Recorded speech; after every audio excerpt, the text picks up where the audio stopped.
새해가 밝으면 많은 사람들이 덕담을 주고받습니다. 그런데 올해 좀 사라진 덕담 표현 한 가지가 있는 것 같습니다. 무엇일까요? 오늘 말씀 주제와 좀 관련이 있어요. 유일한 희망. 유일한 희망. 여러분 혹시 이런 표현 요즘 많이 듣지 못하지 않으세요? 희망찬 한 해가 밝았습니다. 희망찬 한 해가 시작되었습니다. 아마도 코로나19 때문에 2021년이 그렇게 희망이 가득 찬 한 해로 보이지 않는 것 같습니다. 코로나19가 우리의 생명에 위협을 주는 이상 우리는 더 이상 그 희망이 보이지 않는다라고 말하는 사람도 있을 것입니다. 그래서 지금 온 세계는 백신과 치료제에 희망을 걸고 백신 확보에 혈안이 되고 있죠. 우리나라도 그것 때문에 여론이 들썩거리고 있습니다. 잘 보십시오. 우리에게 가장 중요한 것은 생명이고 그 생명을 안전하게 하는 백신을 소유하는 것이 바로 희망입니다. 이렇게 무엇을 얼만큼 가지는 것이 희망이 되는 것, 뭔가를 소유한 것이 희망이 되는 것은 우리 모두에게 매우 익숙합니다. 왜 돈이 우리에게 희망이 됩니까? 우리에게 돈이 왜 위로가 되고 만족이 되죠? 왜 돈 때문에 사람들이 행복해하죠? 그것은 돈이 있으면 우리의 건강을 잘 관리할 수 있고요, 안티에이징을 통해서 우리의 젊음을 유지하는 데 도움이 되기 때문에 그렇습니다. 그리고 풍성한 그 생명력을 더 유지할 수 있다라고 생각합니다. 그러나 예수 그리스도는 소유에서 행복을 찾는 모든 것에 대해서 그런 희망을 철저하게 꺾어버립니다. 죄송하지만 코로나19 백신에서 위로를 찾는 이들의 소망의 싹을 잘라버립니다. 이 말을 불쾌하게 생각하지 마십시오. 예수님은 우리 모두가 손에 꼭 쥐고 있는 작고 초라한 희망을 놓게 하고 더 아름답고 영원한 희망으로 그 손에 쥐어주기 위해서 우리의 손을 펴시는 것이죠. 그리고 우리가 쥐고 있는 희망을 내려놓게 만드십니다. 예수님이 우리에게 주시는 것은 살아서나 죽어서나 우리의 유일한 희망이 뭔지, 바로 그 희망을 우리 손에 쥐어주기를 원하는 거죠.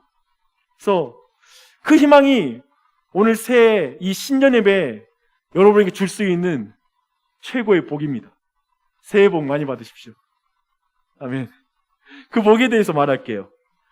12장 1절을 보니까요, 지금 예수님 주위에 수만 명이 모여 있고요, 발에 밟힐 지경이다라고 지금 말하고 있습니다. 그 많은 사람들은 아마도 예수님께 뭔가 기대를 하고 왔을 것입니다. 밟힐 지경이었던 건 예수님께 접근하려고 사람들이 밀고 당기는 막 그런 분위기를 충분히 연상할 수 있을 것입니다.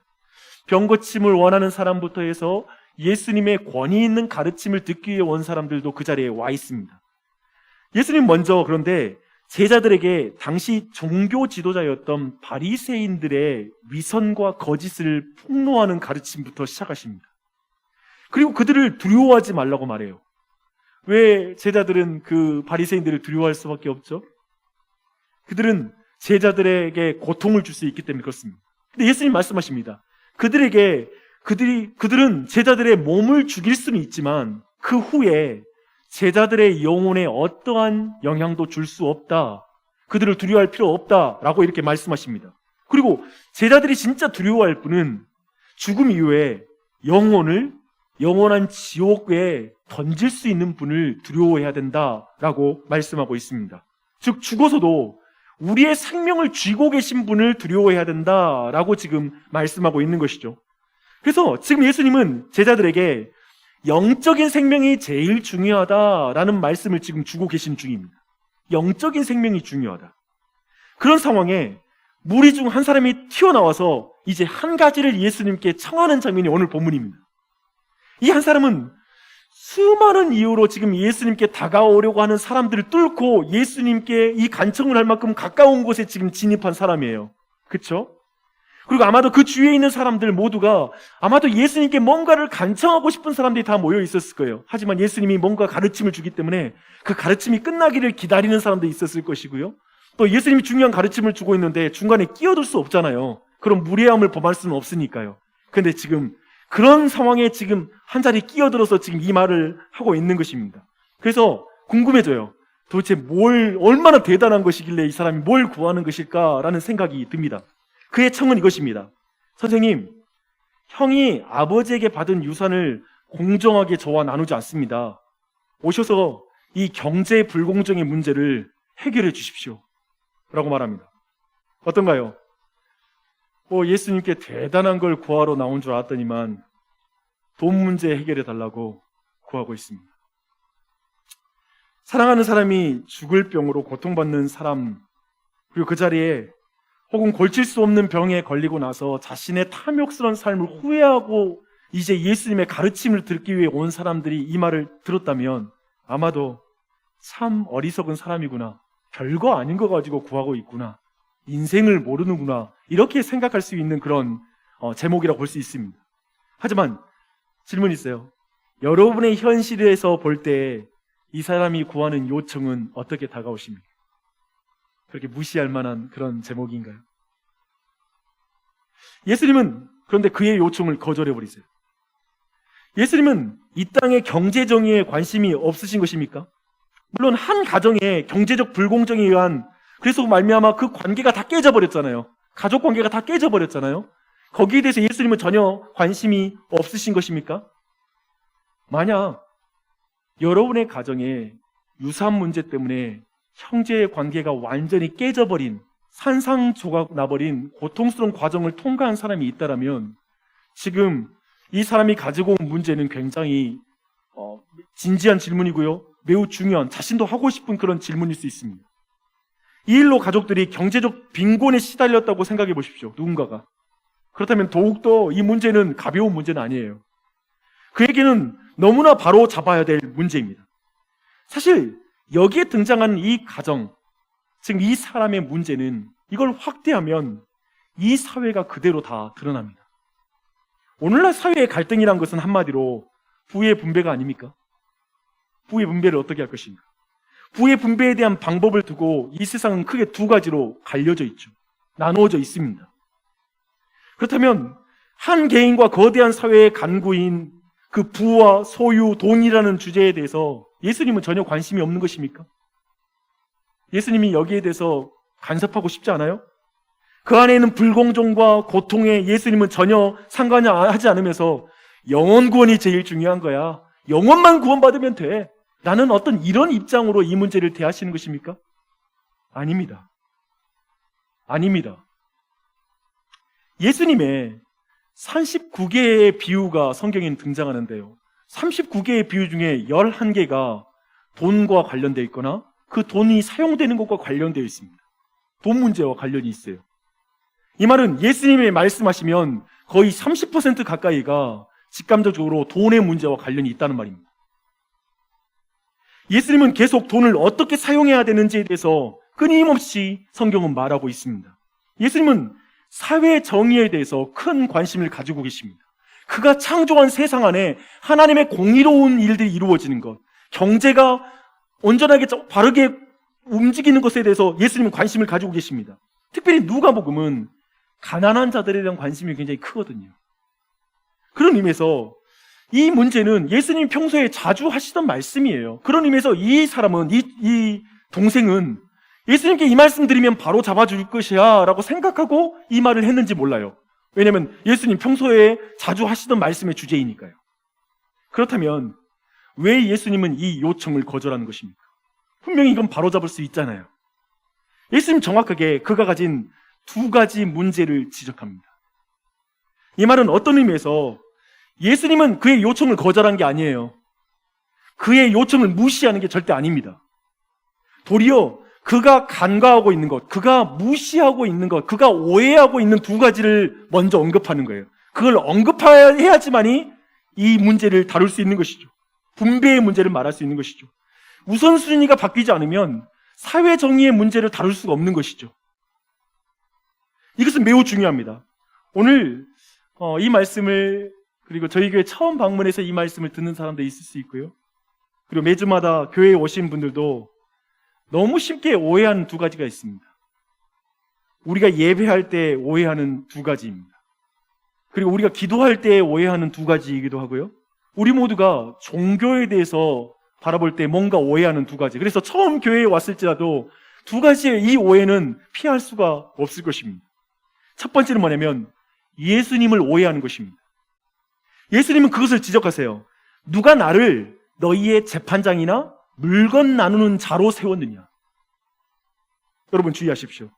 이 사람의 문제는 예수님을 단지 자신의 억울함을 풀어주는 판사와 물건을 재분배해주는 정치인 정도로 생각하고 있다는 것입니다.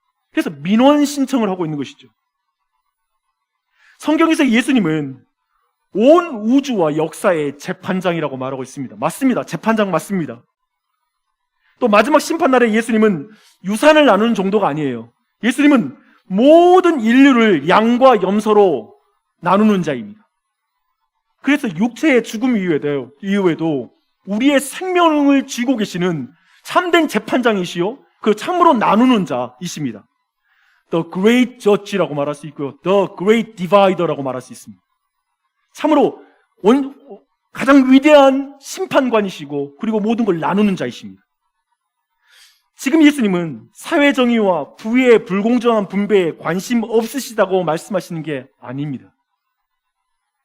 예수님은 지금 우리가 예수님을 나의 왕, 나의 주님이라고 믿지 않고 그저 내 민원을 해결할 심부름꾼으로 생각하고 민원 해결자 수준으로 생각하면서 관계를 맺는 것에 대해서 지적하는 것이죠.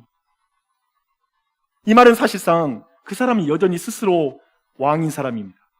스스로 자신의 인생에 대한 주인이 자신이라고 생각하고 있어요.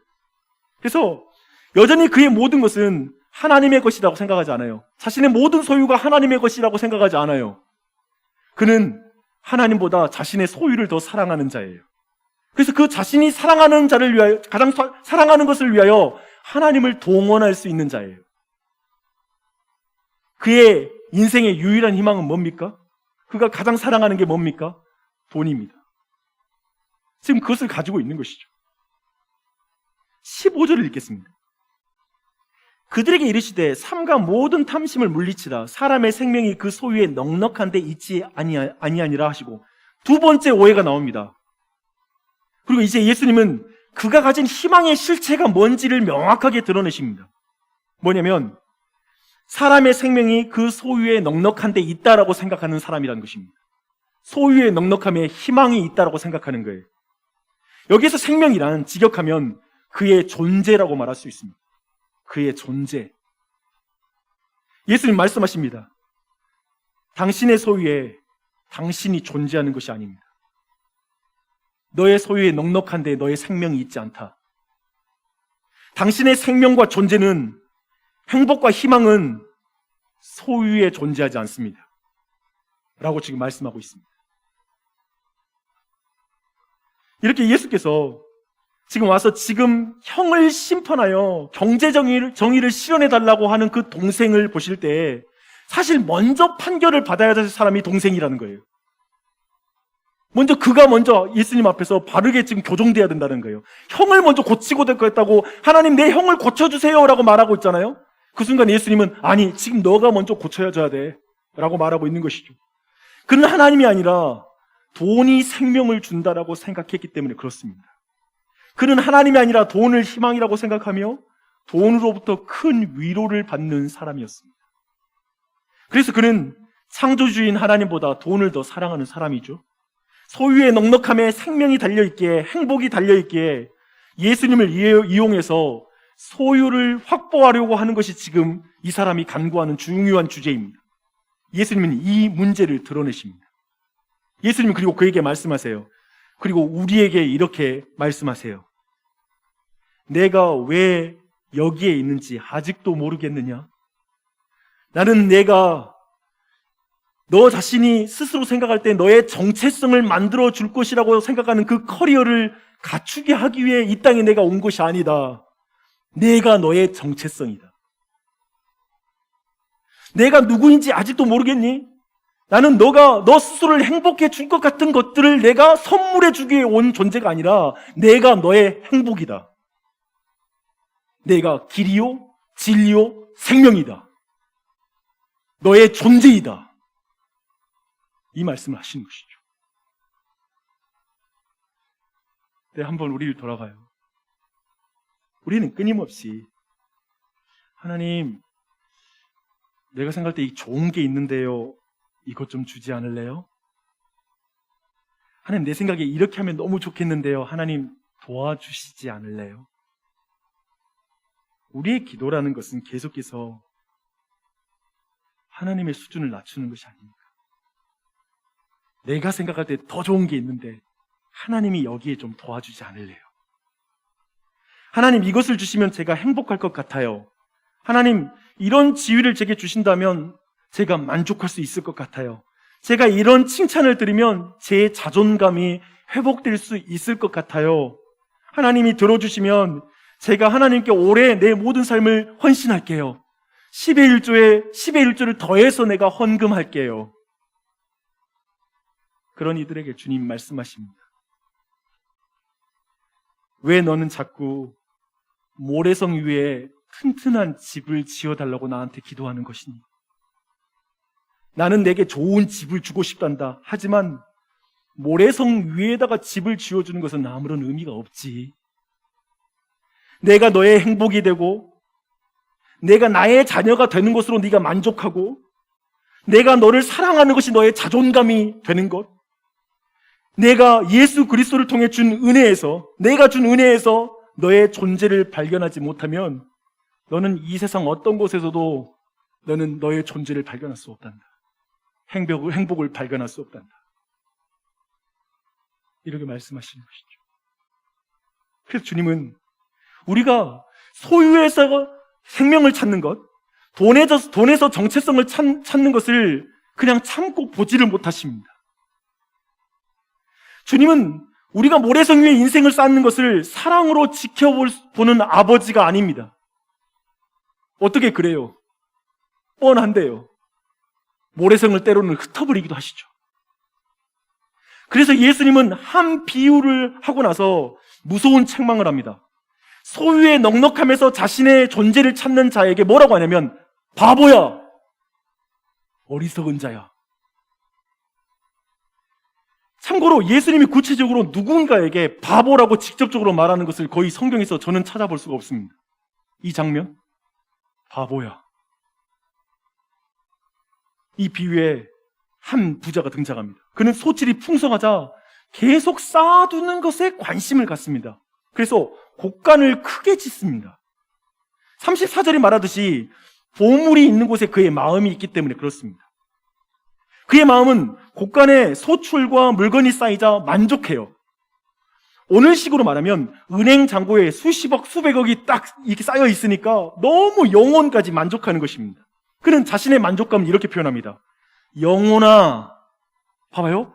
영혼아, 여러 해 쓸 물건을 많이 쌓아두었으니 평안히 쉬고 먹고 마시고 즐거워하자.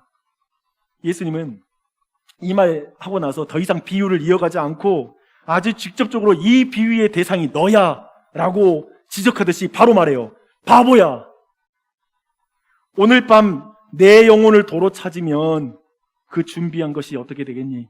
너가 형과 소송을 걸어서 형한테 기업고 그 돈을 빼앗아서 오늘 밤에 그 돈을 베고 잠을 잔다면, 근데 오늘 밤 내가 내 영혼을 가지고 간다면 너 그 돈은 어디에 가겠니?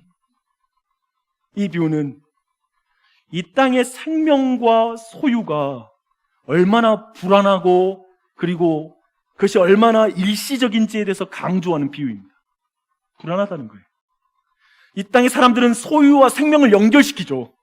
아까 말했죠. 그게 희망이잖아요. 그래서 그토록 소유를 추구하죠. 생명 때문에.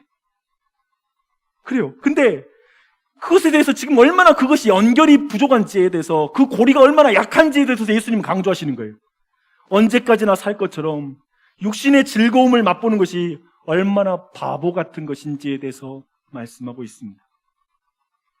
그런데 우리가 솔직히 이 말씀이 이해가 안 됩니다. 솔직히 그렇습니다. 뭐 대출해서 행복한 것도 아니고 지금 저축해서 행복한 거잖아요. 이건 뭐 자본주의 사회에서는 굉장히 인정받는 행복 아닙니까? 이 땅을 사는 동안에 사용할 은금 정도 이렇게 쌓아뒀다면 얼마나 좋은 일입니까? 존경받아 마땅한 일처럼 보이지 않습니까? 그런데 뭐 이런 식으로 오늘날 관점으로 이 질문하면서 본문의 어떤 중요한 줄기를 흐리게 할 필요 없습니다. 주목하십시오.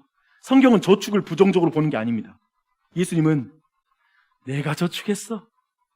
내가 노력해서 우리 가정을 가난해서 구원했어. 나는 더 이상 소원이 없어.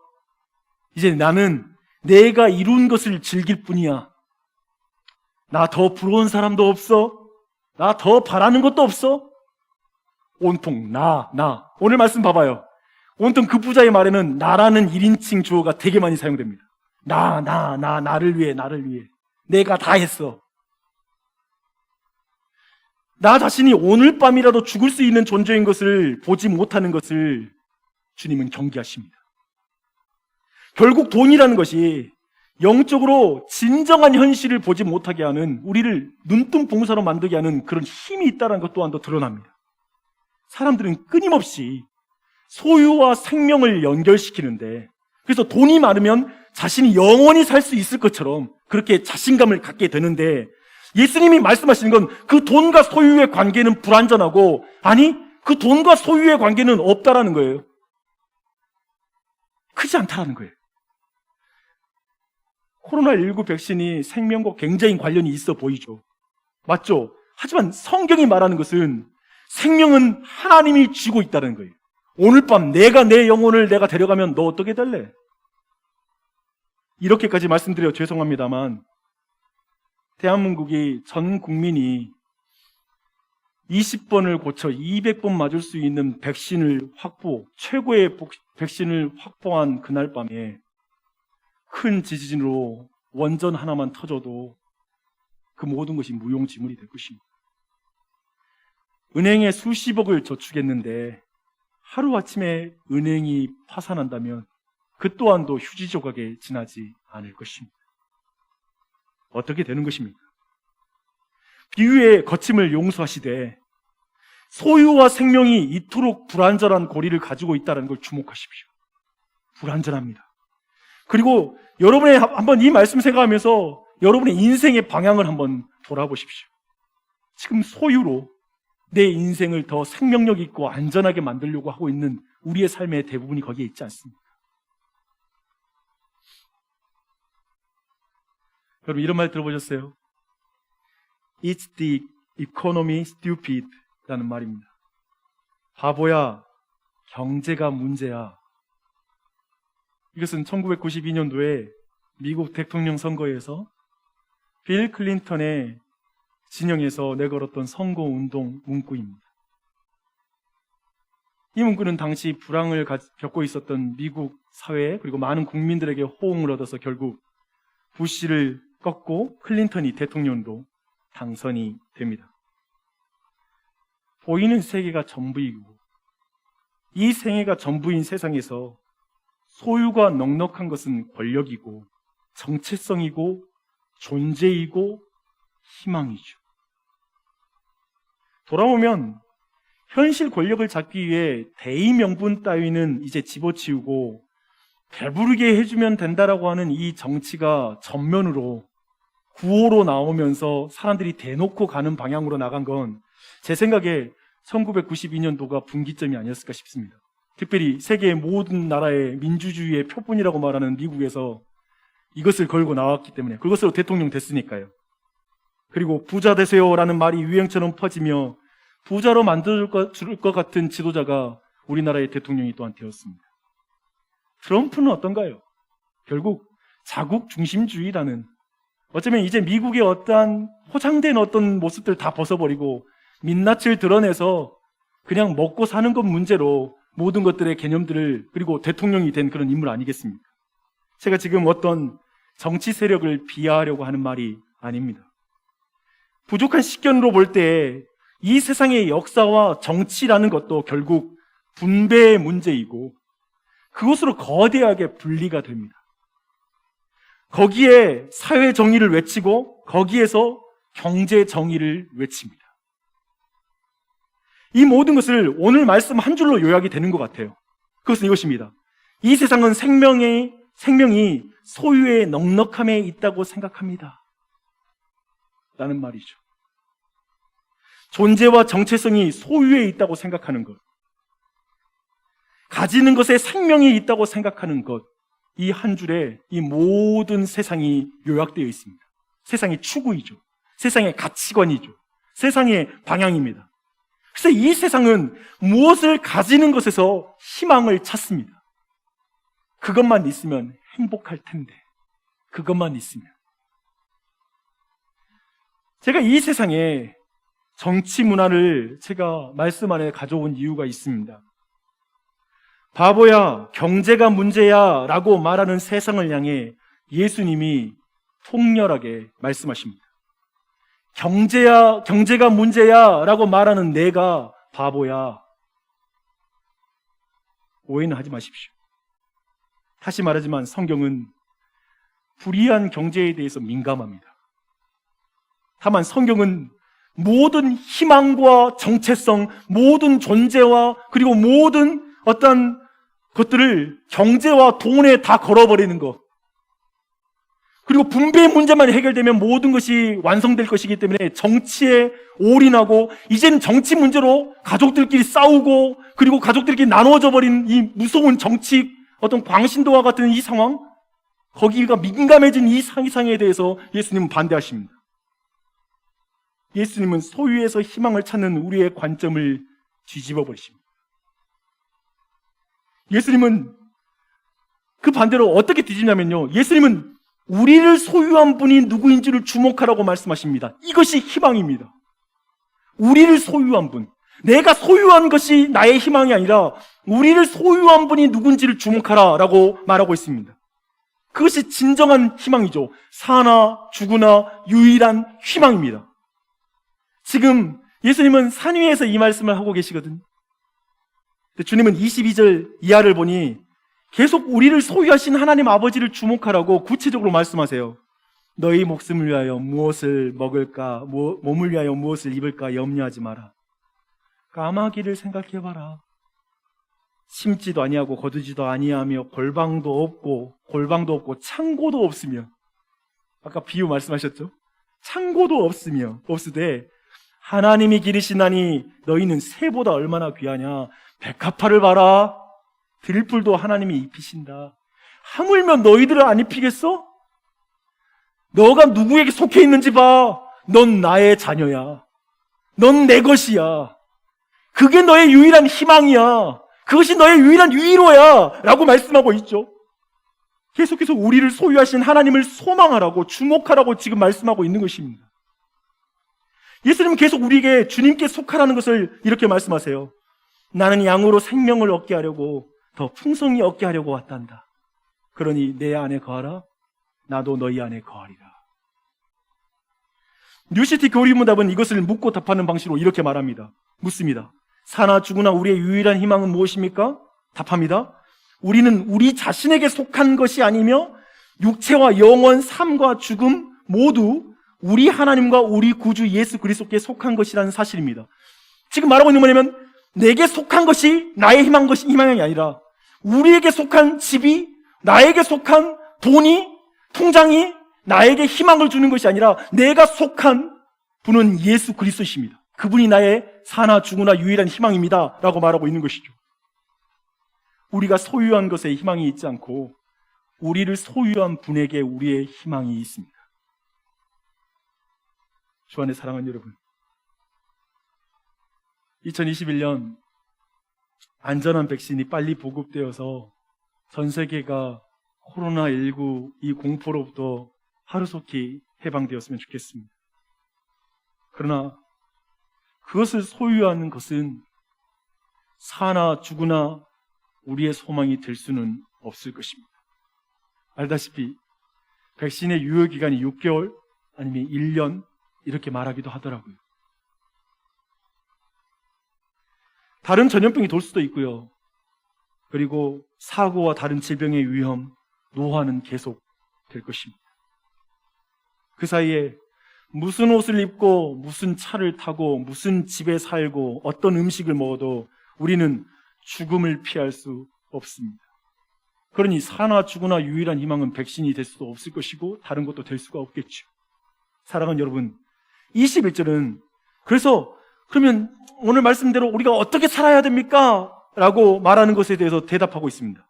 뭐라고 하냐면 거지처럼 살지 말고 부자처럼 살라는 것입니다. 거지처럼 살지 말고 부자처럼 살아라. 이 말이 무슨 말일까요? 세상에서 자기를 위하여 재물을 쌓아두는 자는 하나님 앞에서 거지같이 사는 것이다. 그러나 하나님에 대하여 부자처럼 살라고 말하고 있습니다. 하나님 앞에서 부자처럼 살라고 하는 말씀은 뭘까요? 그건 22절 이하의 내용이죠. 내가 속한 하나님 아버지를 바라보며 살아가는 거예요. 까마귀, 백합화, 드레핀, 이름 모를 꽃까지도 먹이고 입히시는 하나님이 어찌 2021년도에 나와 우리 가정을 지키지 않고 우리를 보호하지 않을겠는가? 그분을 바라보며 사는 것이 부자로 사는 것입니다. 그런 은혜가 있길 바랍니다. 아멘. 또한 예수님 마지막으로 하나님께 속한 것에서 희망을 찾는 이들에게 기대하는 두 번째 삶을, 부자의 삶을 말하고 있습니다. 41절과 42절에서 말하고 있습니다. 베드로가 여짜오되 주께서 이 비유를 우리에게 왜 하심입니까? 물어보죠. 왜 모든 사람에게 하심입니까? 주께서 이르시되 지혜 있고 진실한 청지기가 되어 주인에게 그 집 종들을 맡아 때를 따라 양식을 나누어 줄 자가 누구냐? 요약 전달의 달인이신 예수 그리스도께서 우리의 모든 정체성, 앞에 있는 모든 말씀을 묶어서 한 단어에 넣어요. 청지기. 청지기로 사는 것이 부자로 사는 것이다. 청지기는 뭡니까? 자기에 있는 모든 재물이 내 게 아니에요. 내게 있는 모든 재물이 하나님의 것이란 거예요. 그래서 때에 따라서 그 양식을 나누어 줄 뿐이에요. 그 청지기는 우리입니다. 나입니다. 쌓아두는 것으로 자신을 증명하는 세상에서 하나님이 주신 줄 알고 그걸 나누어 주는 것으로 자신을 증명하는 자, 그가 부자입니다. 하나님께 부자예요.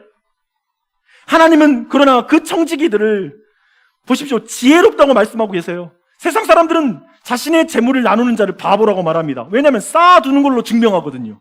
나누는 것으로 증명하는 개념이 없거든요. 나누는 걸 부자라고 말하지 않죠. 세상에서는 그 청지기들을 가난하다고 말할 수 있지만 하나님은 그들을 부자라고 말합니다. 세상 사람들은 때를 따라 양식을 나누는 자들이 복을 낭비한다고 말하겠죠. 그러나 주님은 이렇게 말씀하십니다. 또한 세상 사람은 이렇게 말해요. 심지어 교회에 있는 사람도 자신의 잔고를 보여주면서 내가 하나님께 복 받았다고 말해요. 근데 하나님은 그게 틀렸다고 말하죠. 43절입니다.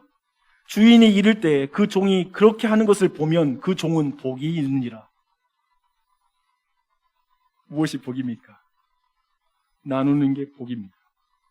청지기로 사는 게 복입니다. 그걸 말하고 있죠. 주 안에 사랑하는 여러분, 인생은 공수래 공수거다라고 말하는 불교도들은 이렇게 시를 썼더라고요. 이승것은 이승것, 행여 마음에 두지 마오. 떠날 땐 맨몸 덮어주는 무명천 하나만 걸쳐도 그대는 그래도 손해볼 것이 없지 않소. 이런 말하며 타 종교인들도 소탈하게 삽니다.